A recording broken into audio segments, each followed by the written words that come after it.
नमस्कार मित्रांनो, करग्यांच्या नवीन व्हिडिओमध्ये तुमचं मनचं स्वागत आहे। खूप महिन्यानंतर आपण एक व्लॉग शूट करतोय आणि थंबनेल बघून तुम्हाला कळलं असेल आपण चाललोय कुठे। यस, आपण चाललोय मालवण फिरायला। खूप महिन्यापासूनचा प्लॅन होता आणि फायनली तो प्लॅन झालाय आणि आता मी निघतोय। आपली 11:45 ची ट्रेन आहे कोकण कन्या ठाणे स्टेशनवरनं।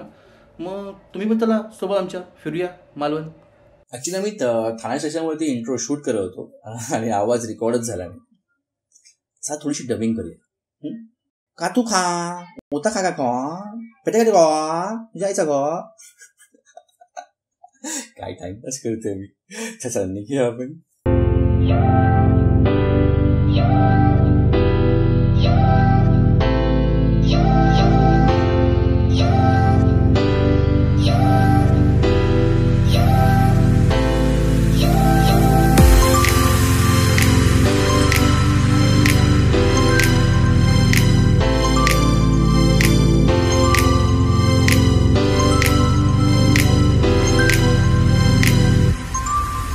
नमस्कार मित्रांनो, गुड मॉर्निंग।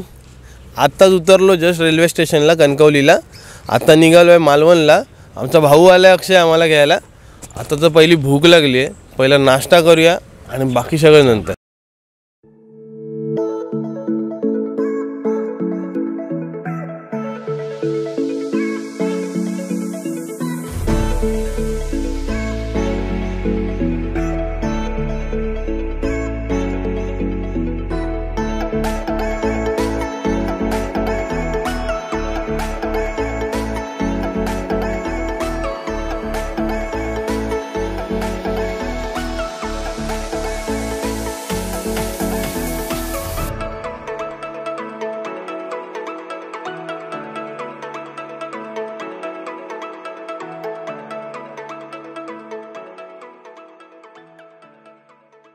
मित्रांनो, आता आपण आमच्या जिथे आम्ही आता राहिलो होतो हॉटेलमध्ये, भूतनाथ हॉटेलमधून, तिथून आता आम्ही 5 किलोमीटर पुढे आलो आहे देवबागला। आता देवबागला आम्ही याच्यासाठी आलो आहे जेणेकरून आम्हाला त्सुनामी आयलंड, नदी समुद्र संगम, भोगवे बीच ह्या सगळ्या गोष्टी एक्सप्लोअर करता येतील, ह्यासाठी आम्ही इथे आलो आहे। तर आता इथे आमच्या भेटले आम्हाला एक सबस्क्रायबर, त्यांचं नावसुद्धा राकेश आहे। त्यांच्या कॉन्टॅक्टने आम्ही इथे आलो आहे। आता ते आम्हाला घेऊन जातील पुढच्या प्रवासाला। आता बोटीची सोय वगैरे कसं काय ते आता ते आम्हाला सांगतील। त्याच्यासाठी आपल्याला पॅकेज वगैरे ते पैसे डिसाईड किती असतील तरी ते कसं आहे, जसं फॅमिली असेल त्याच्यावरती डिपेंड असतं। आता हे जे तुमच्या चौघांसाठी मिळून 700चं पॅकेज राहतं। त्यामध्ये तुम्हाला 3 साईडसीन दाखवूनला त्सुनामी आयलंडवरती होल्ड राहतो आणि त्सुनामी आयलंडवरती तुम्हाला काय वॉटर ॲक्टिव्हिटी वगैरे करायचे हे तुमच्यावरती डिपेंड आहे। झालं की तीच बोट परत तुम्हाला रिटर्न घेऊन येणार। यायचं चार्ज असतो तो आणि आयलंडवरती वेट करायचं। असं पाहिजे तेवढं एन्जॉय करा आयलंडवर। ओके मित्रांनो, आता आपल्याला या मित्राने जसं या राकेशने जशी जी इन्फॉर्मेशन दिली, ह्याला आता तुम्ही इकडे कधी आलात इथे देवबागला आणि तुम्हाला ह्या सर्व गोष्टी ज्या ॲक्टिव्हिटीज जशा करायच्या असतात आणि ज्या करायच्या असतील तर ह्याचा नंबर मी तुम्हाला डिस्क्रिप्शनमध्ये देतोय किंवा तुम्हाला स्क्रीनवरती सुद्धा दिसेलच। ओके, तर आता आम्ही पुढच्या प्रवासाला जातोय, तुम्ही पण आमच्यासोबत राहा।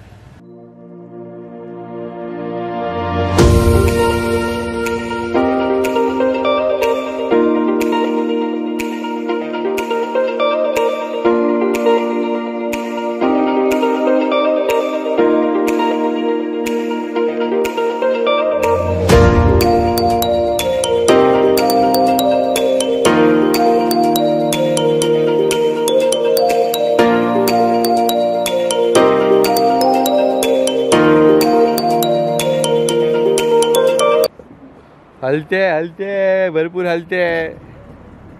आता त्सुनामी आयलंड ना, हो चलो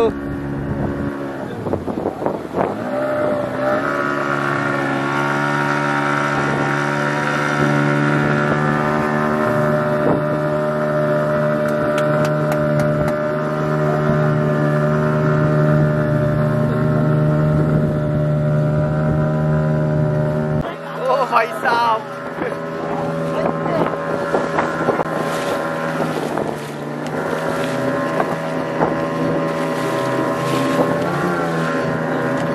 चारला जेव्हा सुनामी झाली त्या टायमिंगला हे बेट बनलेलं आहे। या बेटावरती 6 तास पाणी असतं आणि 6 तास पूर्ण वाळू असते। दिवसातून 2 वेळा हायटेड आणि 2 वेळा लो टाईड। हायटेड लोटेड तुम्हाला माहीतच असेल. हायटेडच्या टायमिंगला समुद्रातलं जे पाणी आहे ते नदीमध्ये येतं. त्या टायमिंगला हे जे बेट आहे हे पूर्ण पाण्याखाली जातं. सकाळी 6 वाजता जर हायटेडला सुरुवात झाली तर दुपारचे 12 वाजेपर्यंत हे पाणी हे पूर्ण बेटाखाली असतं. ठीक आहे. आणि लोटॅड म्हणजे तुम्हाला माहितीच असेल, लोटॅडच्या टायमिंगला काय होतं, आलेलं पाणी आहे ते परत रिटर्न जातं. ते पाणी रिटर्न गेल्यामुळे इकडचं बेट दिसायला सुरुवात होतं. पुढून फिरून आल्यानंतर तुम्हाला इकडे उतरणं. इकडे वॉटर स्पोर्ट पॅरासेलिंग ॲक्टिव्हेट आहे. 2004 पूर्वी इकडे काहीच नव्हतं. त्यानंतर इकडे हे वॉटर स्पोर्ट पॅरासेलिंग चालू झालेले आहे.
सिगल आयलंड आहे. सिगल आयलंड म्हणजे नेमकं काय, सिगल त्या पक्ष्यांचं नाव आहे. बेटाला आपण आयलंड बोलतो.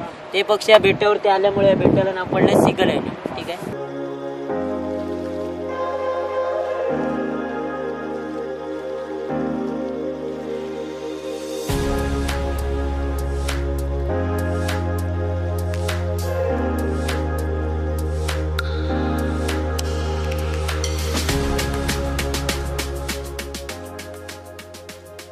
समोर बघा डोंगर दिसतोय, दिसला का डोंगर?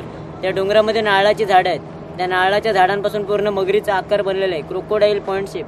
स्टार्टिंगला बघा एकदम नारळाची झाडं दिसत आहेत तिकडे, मगरीचं असं तोंड बनलेलं आहे. ते तोंड आहे, हा पाठीचा बघा आणि शेपूट आहे. Start to end crocodile point shape, पूर्ण डोंगरामध्ये मगरीचा आकार बनलेला आहे.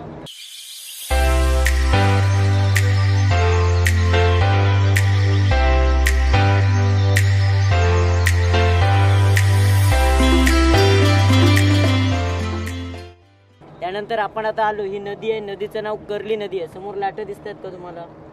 लाटा दिसतात, तो समुद्र आहे. नदी आणि समुद्र एकमेकाला जोडले गेलेले आहेत, त्यापासून बनलाय तो संगम. पाण्यामध्ये बघा फरक आहे थोडा. इकडचं पाणी थोडं ग्रीन आहे, लाईट कलरचं वॉटर दिसते, ते पूर्ण संगमचा पट्टा आहे.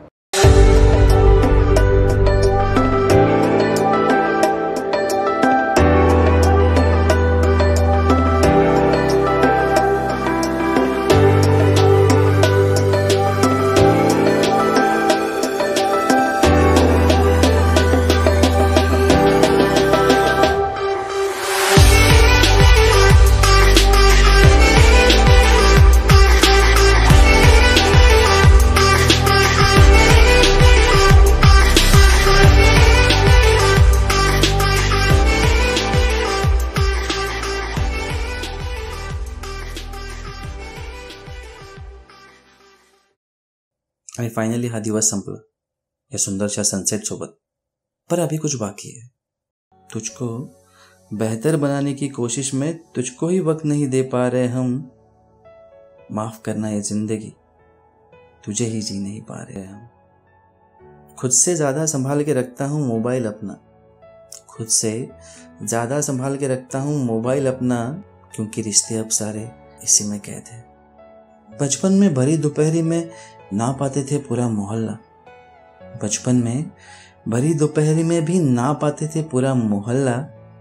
जब से डिग्रियां समझ में आई हैं, पाँव जलने लगे हैं. लगता है कि जिंदगी कुछ खफा है. लगता है कि जिंदगी कुछ खफा है. चलिए छोड़िए साहिब, कौन सी पहली दफा है.